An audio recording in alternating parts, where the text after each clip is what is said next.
Que ta rue soit glorifiée et merci de ce que la jeunesse s'intéresse aux questions mystiques de notre peuple. Et je voudrais ici rendre grâce et gloire à nos ancêtres pour cet éveil des consciences de notre jeunesse et de nos enfants.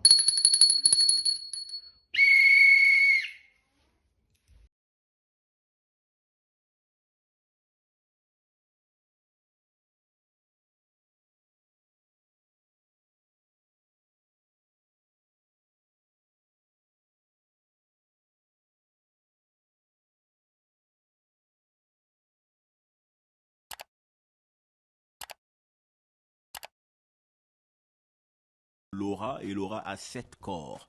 Et les 7 corps sont 7 barrières. Ce sont donc des corps christiques qui vous protègent de toute attaque extérieure. Maintenant, si votre aura est moindrement vibrante et que vous avez des ouvertures, alors ces forces viennent jusqu'à vous. Donc on n'a pas besoin de se faire forcément initier pour être protégé des démons. Alors, l'initiation est un moyen de protection. Et il faut comprendre que chaque protection est toujours une conséquence initiatique. D'accord? Même si on ne vous amène pas au Mbanja, Manjiri Boga, toute action menée pour vous protéger des esprits mineurs est toujours une protection, enfin toujours un cheminement initiatique. Que vous descendiez dans le bas astral, que vous montiez dans le haut, toujours est-il que vous suivez un rite initiatique qui vous amènera des résultats recherchés. Est-ce que vous avez été initié? Ongola et que Jésus-Christ est né, on lui a apporté l'or qui symbolise la connaissance. On lui a apporté l'encens qui est le véhicule qui transporte dans les dimensions mystico-spirituelles. Et on lui a apporté quoi? La myrrhe qui le dispose dans le haut astral. Et la myrrhe ici renvoie à ce que les bouddhistes frottent souvent comme le blanchissement pour se rendre digne d'entrer et d'aller dans le haut astral. Dieu est racial et c'est nous qui le connaissons et c'est nous qui devons l'enseigner au monde. Et c'est pourquoi je dis que quand un noir s'assoit pour écouter un non-noir lui parler de Dieu, ce noir est perdu. Parce que c'est vous qui avez Dieu. La masturbation.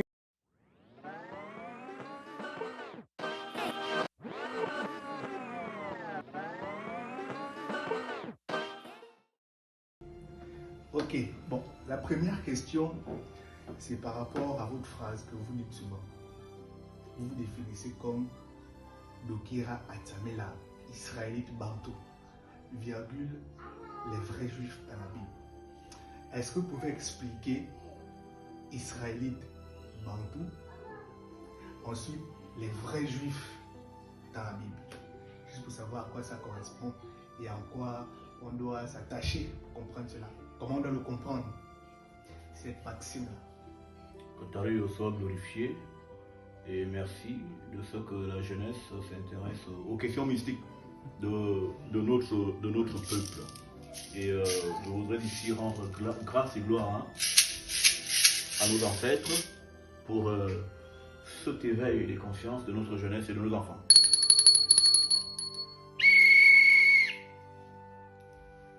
Donc il a tamé là, et que comment ensemble, l'homme à la langue vaccinée. Hein? Voilà. L'intelligence sur pattes, la lumière incarnée. Pas qu'il n'y ait qu'une seule lumière, mais je suis une phase de la lumière. Et chacun de vous en est une phase, hein? Brillant à des octaves variées. Alors, les Bantous sont les vrais Yehudi, Yaoundé de la Bible. Les vrais juifs de Dieu. Hein? Parce que les juifs authentiques, ce sont les Bantous. Et les vrais juifs sont noirs. Hein? Ceux qui se réclament juifs aujourd'hui ne sont qu'une synagogue de Satan déguisée en israélien et non pas en israélite. Parce que le suffixe it renvoie à la lignée sanguine et le suffixe ien peut renvoyer tout le monde. Là, on est à Toulouse. Vous êtes des Toulousains, hein, et pourtant vous êtes des Gabonais. Mais vous êtes Toulousains. Moi, je peux habiter Paris et on m'appellera Parisien. Est-ce que je suis de Paris? Est-ce que c'est là mes souches? Non. mon bien le père, mon écam, mon bois, Gabonais, et je vais dire, et cam, pur et dur, 100%. Donc, les vrais Yaoundés sont les Bantous, les vrais juifs de la Bible. Et quand je dis juif, c'est pour être actuel avec les mots d'aujourd'hui. Hein? C'est pourquoi je dis les Bantous sont les vrais juifs. Juifs, en fait, c'est les Bantous. Juifs, parce que c'est le terme générique qu'on connaît aujourd'hui. Mais par-delà le mot juif, on a Yehudi, qui justement est traduit autrement par Yaoundé. Yaoundé veut dire les juifs. Hein? Voilà, c'est la Judée, la capitale spirituelle du peuple élu de Téter. Hein? Tariyo, Naneyo, Tatanzambe. C'est bon pour la question? Je crois que ouais. Ok. À moins que tu aies quelque chose pour que je fasse. Okay. Non, mais vas-y, tu es libre. Ok.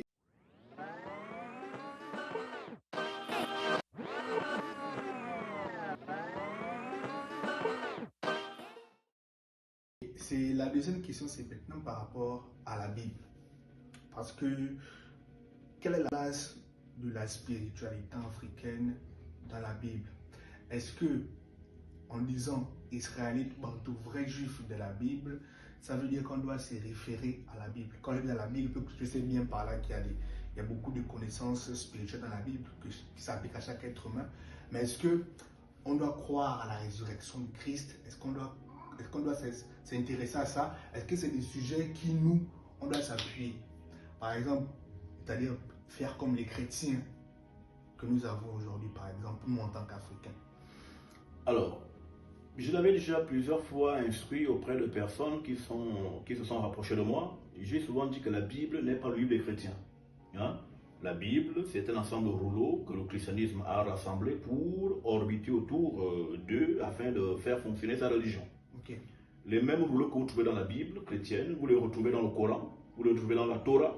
Hein? Comment ces trois religions orbitent-elles autour du même livre? Hein? Il y a quelque chose derrière qu'il faut aller fouiller. Et c'est ce que je reproche à ces épidermiques kamites qui cherchent à rejeter systématiquement la Bible, le Coran, la Torah, déchirer tout, jeter au feu, parce qu'on est africain, on est noir, et aux Russes, Nimrod et compagnie. Voilà, ça c'est le fanatisme primaire. Nous sommes à l'âge de la connaissance vraie, de la lumière absolue. Les Noirs doivent redevenir intelligents. Hein? Ils doivent redevenir intelligents. Parce qu'ils ont perdu la notion de l'intelligence. Qu'ils sont tombés dans les méandres les plus basses. Donc il faudrait que l'octave vibratoire de cette génération d'individus soit revue à la hausse et donc qu'ils s'intellectualisent en même temps qu'ils se mystifient. Il faut donc mener une étude, c'est la réflexion, c'est l'étude. Si les trois religions qui se prétendent à la révélation utilisent les mêmes rouleaux, ce qui est impropre, il y a un truc derrière. Il faut aller fouiller pourquoi ils insistent à tourner autour des livres qu'ils n'ont pas écrits. Hein? La Bible, c'est l'histoire des Noirs. Quand vous prenez Moïse qui va devant Pharaon, qui fait un miracle, il fait un miracle en devenant blanc, il met la main dans la tunique, il la retire. Et sa main, hein, on dit que sa main avait blanchi. Bon, question. Est-ce qu'on peut être blanc et blanchir? Voilà. Quand on voit les Israélites, on les confond avec les Égyptiens. Alors que l'Égypte, ce sont les Noirs. L'Égypte, ce sont les fils de Cam. Cam, le fils noir de Onam, Noé, officiellement reconnu comme noir. Alors comment le père de Cam est noir? Ben, si le Cam est noir, son fils sera quoi? Ben, naturellement, noir, n'est-ce pas? Et donc, Cam est le deuxième fils de Onam, Noé. Et le premier fils de Cam s'appelle Éthiopie. Hein? Sinon, Couche. Hein? Voilà. Alors, comment non Couche est noir, son père est noir, mais que sera l'Égypte? Ben aussi noir, n'est-ce pas? Donc, Pout, qui est le troisième fils, également, tous suivent. Donc, comment peut-on confondre les Israélites et les Égyptiens? Pourquoi? Mais parce qu'ils se ressemblent.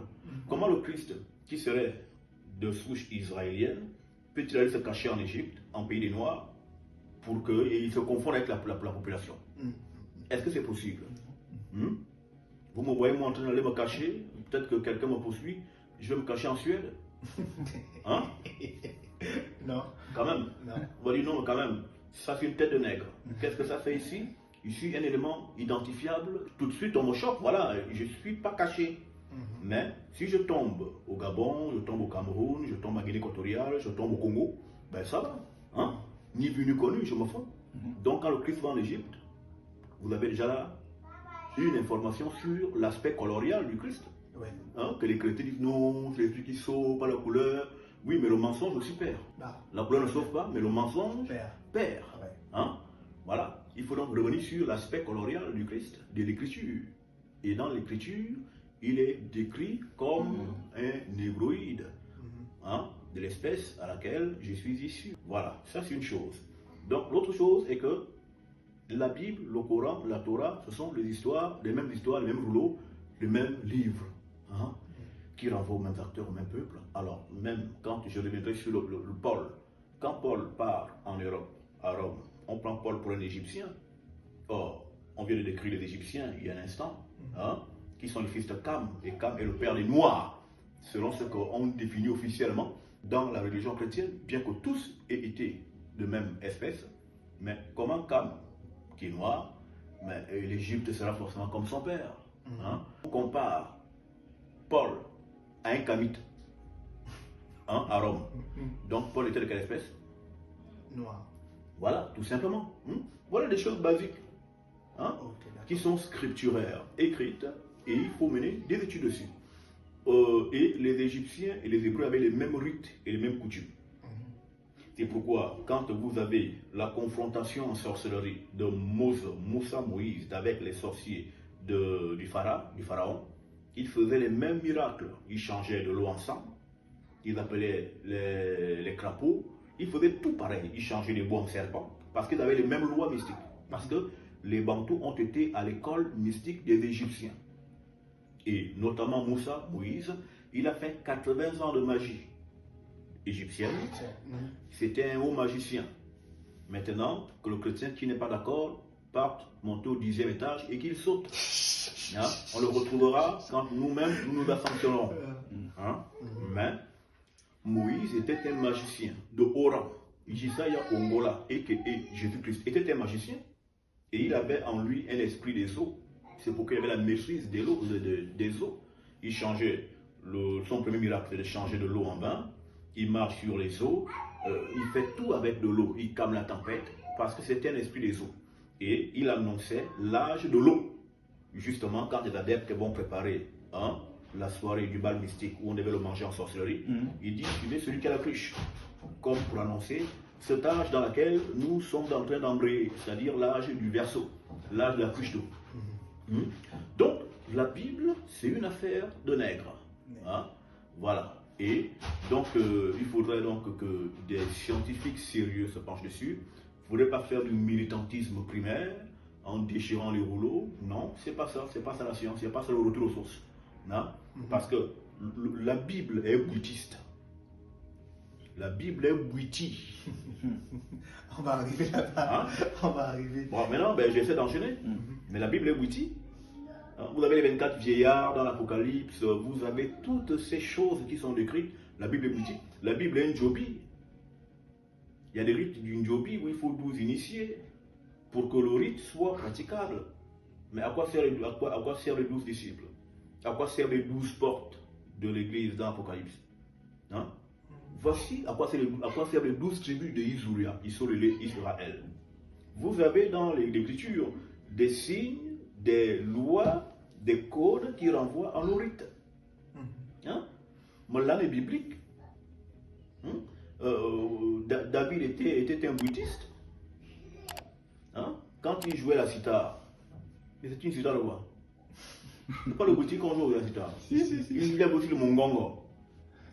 Hein? Il est exorcisé avec. Donc, que les gens le comprennent. La Bible n'est pas un livre étranger, c'est juste que la Bible est un livre falsifié. Hein? On a changé le nom des acteurs, on en a mis d'autres. C'est pourquoi vous retrouvez les Pierre, André, Luc, Jean, Matthieu, hein, des noms qui n'étaient pas habituels. Quand vous prenez ce qu'ils appellent dans le christianisme de l'Ancien Testament, vous ne trouverez pas ce type de nom là-bas. Mais dans le fameux Nouveau Testament, comme si leur Dieu était déjà mort, il est encore mort à nouveau, il a fait un deuxième testament. Dans son deuxième testament de Dieu mort, il a fait un nouveau testament avec des noms différents. Parce qu'il y a eu une corruption Et ce qu'on appelle la Bible, ce n'est pas le Nouveau Testament, ce n'est pas ça la Bible. La Bible, c'est ce que le chrétien appelle l'Ancien Testament, c'est ça la Bible. Le Nouveau Testament, c'était un ramassis de textes comme ça, de part et d'autre, et qui parfois aussi souffrent d'incohérences. Mais c'est des choses qu'on doit réparer via un cheminement réfléchi, hein, et en mettant bien évidemment de côté le côté émotif, émotionnel, irréfléchi et bête. Hein, voilà. Les Écritures sont quand même assez claires. Quand on parle de Jésus, on parle de suivre Jésus, suivre les enseignements de Jésus, on parle du paradis, on parle de l'enfer, que celui qui ne suit pas les préceptes de Jésus ira au paradis ou en enfer. Quelle réponse avez-vous à cela? Très bien.